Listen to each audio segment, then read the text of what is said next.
Good morning, brothers and sisters. My name is Janice Kelble, and thankfully, my experience of living on minimum wage is from many, many years ago. Yet some memories still haunt me.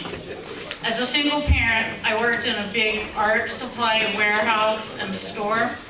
Parts of the job I really loved, but it was hard work, preparing meal orders and running the retail section of the store. It was always a struggle to make it to payday, even after drastic lifestyle changes. With the high cost of childcare, I was unable to afford my apartment, and I moved into a house with some other people. Still, I think luck alone is what got me through sometimes from payday to payday. Some memories I can laugh at, like driving down the road and having to play with the wires under my dashboard in order to have both headlights and heat in the winter. But others' memories are not so funny.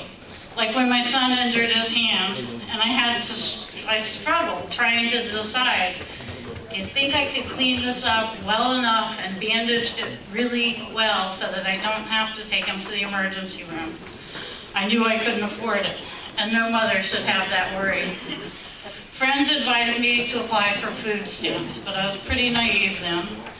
I worked full-time, and I was certain they were wrong, that I couldn't get food stamps. They were only for people who did not work. Besides, the office where I'd have to go apply was far from the daycare center and far from my job.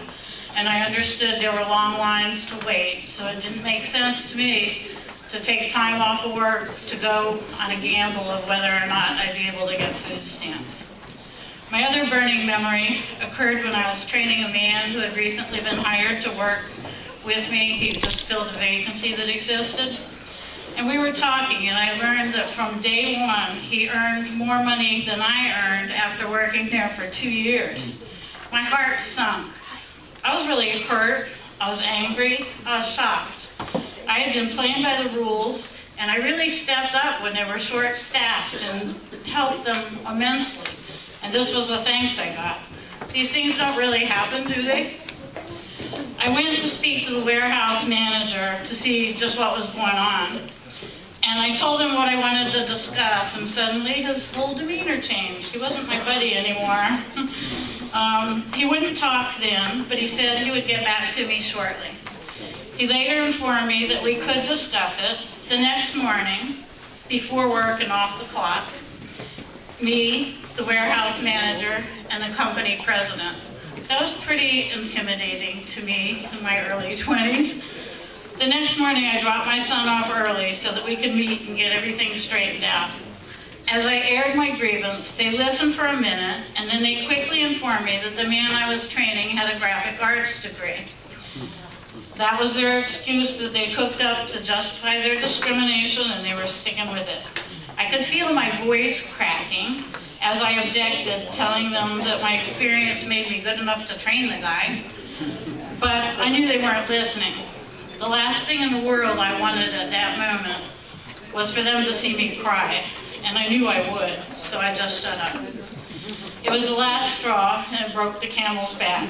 I was way too naive at that time to know about resources to fight back effectively.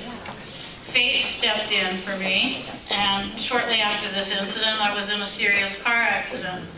While I was recovering, friends suggested that I go take the post office exam. I did, and the rest is history. I got hired, I joined a union instantly, I became a steward, and I learned how to fight for workers' rights. I sometimes wonder, though, how differently my life might have been with little or no chance of ever going back to college, stuck in a job where it was tough to move up or to move on.